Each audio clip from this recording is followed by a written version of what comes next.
Good afternoon. My name is Chris Adam with Youth Pledge for Employers, and I'm delighted to be joined by Callan, the Artistic Director at Reflex Theatre. Hello there, Callan. I'm not. How are you, Chris? Are you all right? Yes, I'm not too bad. Thank you for giving me your time this afternoon. I know you're a busy person, but I guess my sort of start off return question has to be, can you tell me about Reflex Theatre and what it is you do? So, Reflex Theatre, we're a theatre production company in the heart of Norwich. Unlike most theatres that you might have heard of, we don't have a venue, but we tour two different venues across the city as well as East Anglia, and hopefully in the future nationally. We've been going for about 3 years, so we are still a little bit of a baby company. But Yeah. I've been in the performing arts for about 10 years as an actor, director, and facilitator. Fantastic. No, I know it's never easy to concisely say what a company does in a few sentences, so I think you've done really well there. And so it's interesting. So as you say, speaking as an organisation without sort of, as you say, like a regular office or a regular venue, if you see what I mean. I know you said you've got the ones you go between. Sort of who is involved in an organisation like that, and how does it sort of work on a daily basis? So it depends on obviously the size of your company and the size of your community. So in terms of Reflex, we have myself as artistic director, and what that means is that I basically look at all the creations of the projects that we look to do. I also organise and oversee the educational and community outreach side of Reflex as well, because obviously there's some artistic direction within that area as well. We also have a managing director who kind of oversees the creation of all the projects, makes sure things are smooth, and helps with the with the more the logistical kind of things, the non-creative stuff, making sure that Yeah. Reflex grows and is a sustainable organisation. We also have a research and development coordinator who specifically deals with the kind of grassroots elements of not only our projects, but going into the local community and helping new artists develop new work, develop new ideas. And we're looking at expanding our team, but those are the kind of main facets when you're looking at how a company operates. Or especially a theatre company. And when it comes to venues, it's just establishing relationships with other centre managers, with other artistic directors, other managing directors, and just creating those communities locally and nationally. It's really interesting what you said there, because you've come quite nicely onto what I was going to ask about, which is you've sort of spoken about, as you say, the sort of need for balance between the creativity, and the drive and the passion for sort of theatre and your craft there, and as you say, the day-to-day logistics, as you say, making sure the business itself is functioning. And speaking as yourself, as you say, if you said say sort of had 10 years in the industry, is that something sort of you've had to learn more about it as you've been in the industry? Is it something where, as you say your MD sort of keeps an eye on that kind of thing? Is it something where it's always been someone else's role, or is it something that someone actually going into sort of the theatre industry has to sort of bear in mind? So more often than not, if you're going in as a performer or as any creative that's not attached to a venue, you will more than likely have to be a freelance, self-employed individual, meaning that it is on you to not only deliver the work that you're being asked to deliver, whether that be in a play or whether that be as a lighting designer, whatever it might be, but you've then also got to manage you as a company. So before Reflex existed, while it was still a little seed in the back of my head, I still had to manage Callan Durrant, the company, the entity, and make sure that my marketing was on point. I had to make sure that my finances were on point. I had to make sure that my creative skills are on point. So I think Reflex is obviously an extension of all the experiences that I've generated and had over the past decade or so, but that's very much an external thing. But I'm still technically self-employed for freelance, so I've got two companies to kind of deal with, in a sense. So I think there is learning on the job.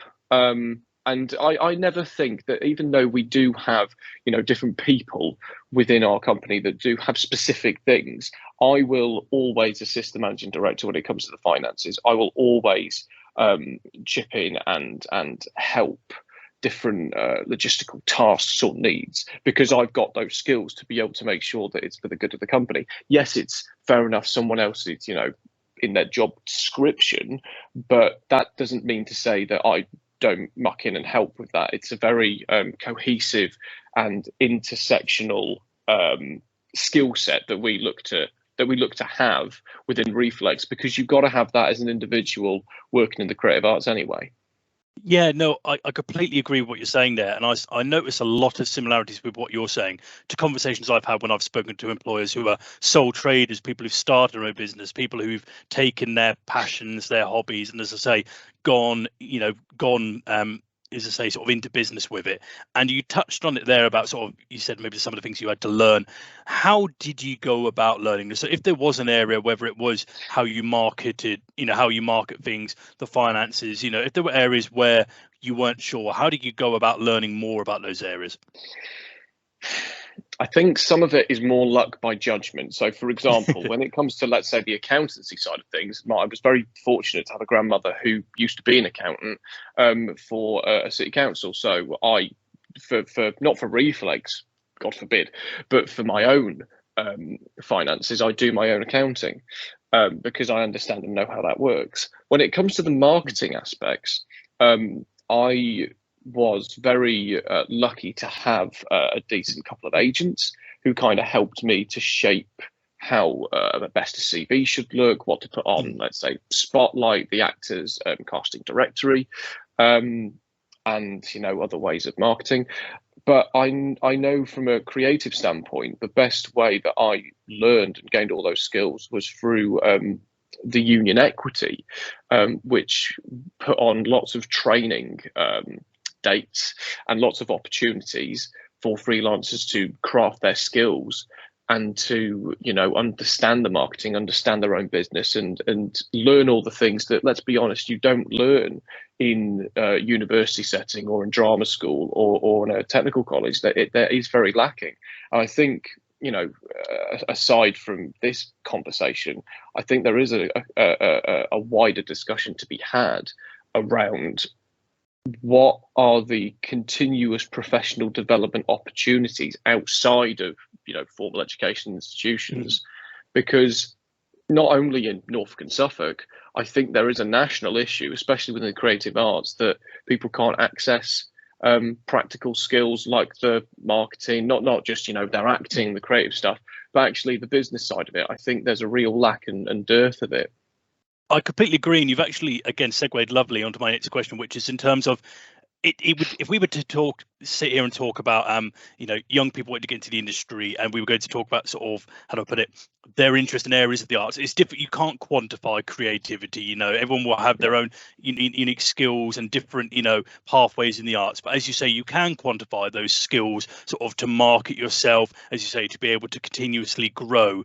So speaking as you say, who's had some time in the industry, if you could give some advice to someone who is maybe, I don't know, say 17, 18, and as I say, maybe they're sort of aware of the creative direction they want to go in, but they don't know how about to go marketing themselves, are there any sort of tips you'd give them, whether it's stuff they're putting on their CV, experience they can get, other platforms they could promote themselves on, that would sort of help them based on your own experiences? Probably not going to be the angle that you're expecting me to go down, but the best thing that I've learned when it comes to marketing yourself is no one's everything's been done before. An original CV or an original exciting thing, it's already been done. The only thing that you can do is sell yourself honestly and make sure it's just easy and understandable to read, let's say, a CV, and what you put on there. I think there is obviously a standard format of what your experiences are, what your training is. For depending on the roles that you go for, acting CVs, people don't really need a personal statement. They will basically look at your face with the headshot photograph, and they will just, I'm not going to lie, a lot of them don't read the CVs. They will just kind of go off a photo because they have got like 10,000 other submissions to go through. You know, I sit through a lot of obviously acting submissions, and I try and, you know, be as fair as possible, but it does take a lot of time. So it's thinking about how you can make things easy for that particular employer. Let's say if you were going into a theatre company and you've seen an acting job and you want to go and have a go for it. You know, what type of job is it? For example, is it pantomime? Is it, you know, serious theatre? Is it comedy? Is it well, theatre and education? You've got to tailor your CV to certain jobs. Doesn't mean that you have one size fits all. You can actually send your CV that is different to another one. Doesn't mean that you lie on it. It just means that in a 1-page, 2-page thing, you put on what is relevant, what is needed, and you get to the point, so that when I look at it as an employer, I can go, cool, this person has made my job so much easier. I'd like to have a conversation with this person and see them audition. And yes, I know I'm talking for actors, but that works across the board for lighting designers, for sound design, for directors, for producers. You might need to obviously put a personal statement, but it's just about making it easy. And if you're stuck for ideas, go and have a look at somebody else's. Go and have a look at the ones that you actually think look good, because if you think they look good, then somebody else must as well. And you know, there's no original ideas in the theatre. I've nicked ideas from other people and they've inspired me to go and do, you know, the theatre companies exist all the time, and you know, the stuff we do other people do as well, but the original aspect about it is you. Just go and have a look at the formats around that get your message out the best. I think that's really insightful, and I appreciate your honesty in that. As I say, speaking to someone who's not in the industry, I find it really interesting to hear, you know, from you, as you say, the honest approach about. And I can imagine a lot of young people maybe looking to get into industry probably think, oh my God, I haven't got completely original ideas. You know, the CV isn't going to be completely different from someone else's. As you say, so I think it's really interesting and insightful with the pieces of advice you gave there, and sort of it gets me thinking that in recent years, throughout lockdown and stuff, I think the challenges within the sort of, you know, the creative arts and the world of theatre have been well documented. And, you know, but as I say, so speaking from someone in the industry, you know, it's become clear to people in recent years what the bad days look like and what the challenging days look like. So what do the good days look like? You know, what are the days where you sort of go like, oh yeah, that's what I got into this, you know, sector for? When we get an email confirming funding.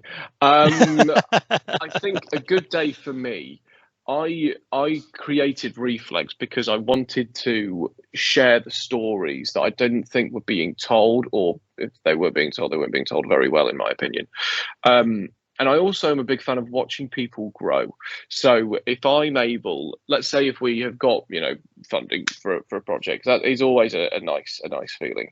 And we're able to outreach into communities, and we're able to, you know, make a difference to people's lives, or encourage them to train a certain skill set. Watching a person grow, whether that be young or old, that is a really special achievement and feeling for me. And it's almost odd when I'm kind of directing. I almost celebrate like lovely moments that actors come up with. And when I go, oh, that's brilliant, I actually celebrate them like a goal. Yeah, no. And I go, oh, brilliant, amazing, come on, because that's just the passion and the genuine feeling that I kind of get. Depending on what the good days are, is depending on what you're getting into the arts for. Originally, for me, you know, different conversation again. I wasn't a particular fan of myself growing up, so therefore I wanted to become somebody different. Hence, you know, acting. And I felt that my good days right at the start were, I'd have to think about me. I can be someone else. I can be immersed in someone else. That's brilliant. And then my good days changed, because I was like, oh, I now finally understand myself. I understand how people work. I understand how different factors. And that was a good day for me where things clicked. And now good days for me are watching other people and helping other people realize their potential through drama classes or theatre workshops, or just epiphanies, or even watching a show that we've created and a story that we want to tell in a beautiful microcosm that we've created on stage. That for me is a good day. And as I say, the finances and the logistical stuff, it's not fun, but a good day for me is knowing that I'm making that work to make it sustainable, so that those really good days that I'm absolutely in love with, they can continue coming. I find it really interesting how you speak about, as you say, sort of the ability to, on the good days, as you say, to take joy out of what others have done, seeing how others grow and develop. Whereas I guess a lot of people outside of the sector would probably think that to be successful, you have to be a bit me. I'm better than other people. And I guess there's a balance, because I'm assuming, as we said before, you do need to have the ability to sell yourself, but also, you wouldn't be able to go anywhere in the sector without an ability to work collaboratively. I mean, theatre doesn't work if you're on your own. Don't get me wrong, people do one-man shows, but what makes a one-man show? You need other people in that room. Theatre is a completely collaborative effort. And yes, I understand the point of being competitive. Like for example, we've got some lovely venues in Norwich, and I'm acutely aware that as a brand new company for us, there is no point us going up against Norwich Theatre, for example, or the Garage, or even the Madder Market. There's no point competing directly with them. What can we do that is unique to us, that the way that we want to do things, that complements not necessarily the work that they do, but complements what is missing within the region? It's not about necessarily, pardon me, being competitive. I think it's about knowing what your unique, original you is, and figuring out how you can create those connections to help others do their things. And let's say, for example, as an actor, if you get a role, or as a lighting designer, if you get a role, why did you get that role? Because you did. Yeah.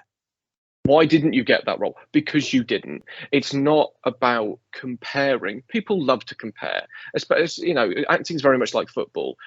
He's a better player. He's a better actor. They're a better player. It does not matter at all, because everyone's entitled to their opinion. But in terms of you surviving and thriving as a creative freelancer, it's about owning your unique individual skill set, personality, and outlook, and saying, this is me. This is what I'm giving. This is who I am. This is how I'm selling it.